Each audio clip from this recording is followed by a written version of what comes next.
ശരി, T V Prasad തിരുവനന്തപുരത്ത് നിന്ന് വിശദാംശങ്ങൾ പങ്കുവെക്കുകയായിരുന്നു. കൊച്ചിയിൽ നിന്ന് ലേബി സജീന്ദ്രൻ കൂടി നമുക്കൊപ്പം ചേരുകയാണ്. ലേബി, ഗുഡ് മോർണിംഗ്. ഇന്നലെ മധ്യകേരളത്തിൽ നിന്നും വളരെ കളർഫുള്ളായ ഒരു കുട്ടിക്കലാശം, അതിന്റെ കാഴ്ചകളൊക്കെ നമ്മൾ കണ്ടു. ഇന്ന് നിശബ്ദ പ്രചാരണത്തിന്റെ ദിനം, അവസാനവട്ട വോട്ടുറപ്പിക്കാനുള്ള ശ്രമം സ്ഥാനാർത്ഥികളുടെ ഭാഗത്തുനിന്ന്, മുന്നണികളുടെ ഭാഗത്തുനിന്ന് ഇന്നത്തെ ദിനത്തിലുണ്ടാകും. കണക്ക് കൂട്ടലുകളൊക്കെ ഇപ്പോൾ തന്നെ മുന്നണികൾക്കുണ്ട്. അടിയൊഴുക്കുകളിൽ എന്തെങ്കിലും ആശങ്ക ക്യാമ്പുകൾക്കുണ്ടോ ലേബി സജീന്ദ്രൻ? Good morning Rejith, Arya. വളരെയേറെ ആത്മവിശ്വാസത്തോടെയാണ് മൂന്ന് മുന്നണികളും പ്രചാരണ ഘട്ടത്തിന്റെ ഓരോ മിനിറ്റും പിന്നിട്ടത് എന്നത് നമ്മൾ കണ്ടതാണ്. ഈ വേനൽ ചൂടൊക്കെ മാറ്റി വെച്ചുകൊണ്ട് പ്രവർത്തകർ അത്യാവേശത്തോടുകൂടി 3 ആഴ്ചയും കളത്തിലിറങ്ങി കളിക്കുന്നതും വോട്ട് തേടുന്നതിൻ്റെയും എല്ലാം കാഴ്ചകൾ നമ്മൾ തത്സമയം കണ്ടുകൊണ്ടിരുന്നതാണ്. അതിൻ്റെ കൊട്ടിക്കലാശം എത്രത്തോളം ആവേശകരമായിരുന്നു എന്നത് ഇന്നലെ നമ്മൾ കണ്ടു കഴിഞ്ഞു. ഓരോ മുന്നണിയും അത്യാവേശപൂർവ്വം കൊട്ടിക്കലാശം കളർഫുള്ളാക്കാനായി നിരത്തിലിറങ്ങിയ കാഴ്ചയും നമ്മൾ കണ്ടതാണ്. മധ്യകേരളത്തെ സംബന്ധിച്ചിടത്തോളം പൊതുവെ UDF അനുകൂലമായൊരു ഭാഗമാണ്. എന്നാൽ ഇക്കുറി പല ഇടങ്ങളിലും വലിയ പോരാട്ടമാണ് നടക്കുന്നത്. അതിൻ്റെ ഒരു സമ്മർദ്ദം എല്ലാ ക്യാമ്പുകളിലുമുണ്ട്. എറണാകുളം ജില്ലയെ സംബന്ധിച്ചിടത്തോളം UDF ഉറച്ച കോട്ട എന്ന് വേണമെങ്കിൽ പറയാവുന്ന ഒരു ജില്ലയാണ്. ഒരു കാലത്ത് 14 മണ്ഡലത്തിൽ ഒരു സീറ്റ് മാത്രം വിട്ട് 13 പിടിച്ച ചരിത്രവുമുണ്ട് എറണാകുളം ജില്ലയിൽ. പക്ഷേ പല മണ്ഡലങ്ങളിലും ഇത്തവണ വലിയ പോരാട്ടമാണ് നടക്കുന്നത്. തൃപ്പൂണിത്തുറ, കൊച്ചി, വൈപ്പിൻ, കളമശ്ശേരി, കോതമംഗലമൊക്കെ വലിയ സമ്മർദ്ദമുള്ള മണ്ഡലങ്ങളാണ്. അതിൻ്റെ ആവേശം ഓരോ മുന്നണിയുടെ ക്യാമ്പിലും തുടക്കം മുതൽ ഈ 3 ആഴ്ച മുഴുവനും ഉണ്ടായിരുന്നു. ഈ 3 ആഴ്ചയിലും മുഴുവൻ ഒരു വെയിലത്ത് പ്രവർത്തകർ ഇറങ്ങി അത്യാവേശപൂർവ്വം വോട്ട് തേടുന്ന കാഴ്ച, പ്രചാരണ പരിപാടികളിൽ സജീവമാകുന്ന കാഴ്ചയൊക്കെയാണ് മധ്യ കേരളത്തിൽ നിന്ന് കണ്ടത്. തൃശ്ശൂർ മണ്ഡലം, ഒപ്പം തന്നെ ആലപ്പുഴയിലെ മണ്ഡലങ്ങൾ, ജി സുധാകരൻ വന്ന അമ്പലപ്പുഴ, അവിടെ എന്തായി തീരും എന്നുള്ള ആശങ്ക 2 മുന്നണികൾക്കുമുണ്ട്. ഇതൊക്കെ 2 മുന്നണികളെ സംബന്ധിച്ചിടത്തോളം പ്രസ്റ്റീജ് പോരാട്ടമാണ് അമ്പലപ്പുഴയിൽ നടക്കുന്നത്.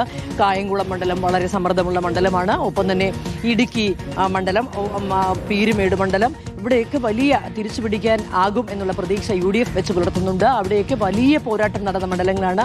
പൂഞ്ഞാർ മണ്ഡലം, PC ജോർജിന്റെ സാന്നിധ്യം ആരെ തുണയ്ക്കുമെന്നറിയാതെ ആശങ്കപ്പെടുന്ന പൂഞ്ഞാർ മണ്ഡലം, ഏറ്റുമാനൂർ VN വാസവൻ മത്സരിക്കുന്ന ഏറ്റുമാനൂർ മണ്ഡലം, ഇവിടെയൊക്കെ വലിയ ഓരോ ഘട്ടത്തിലും നമ്മൾ കണ്ടതാണ്.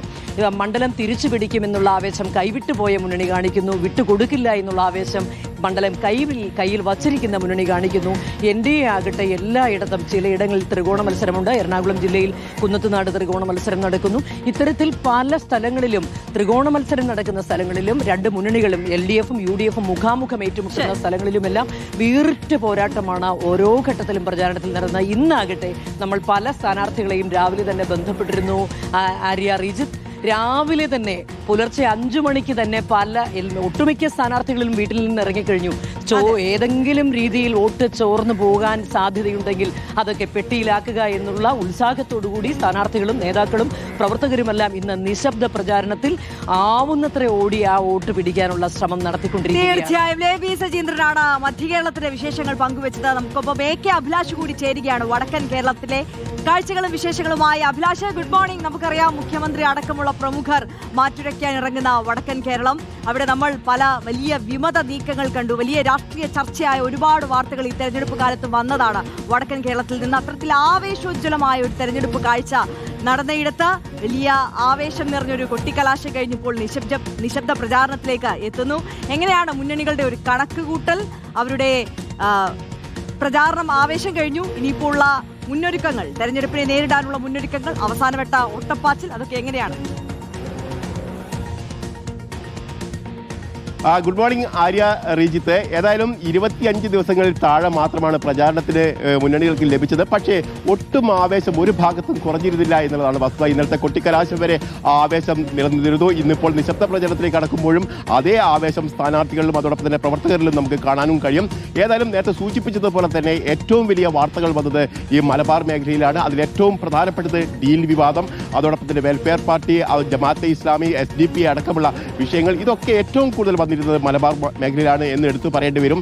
അതോടൊപ്പം തന്നെ CPM വിമത നീക്കങ്ങൾ, വിമത പ്രവർത്തനങ്ങൾ, അതോടനുബന്ധിച്ച് CPM വിട്ട് UDF പാളയത്തിലേക്ക് വന്ന് 3 സ്ഥാനാർത്ഥികളാണ് മലബാർ മേഖലയിൽ മാത്രം UDF-ന്റെ സ്ഥാനാർത്ഥികളായി മാറുന്ന ഒരു സാഹചര്യം ഉണ്ടായത്.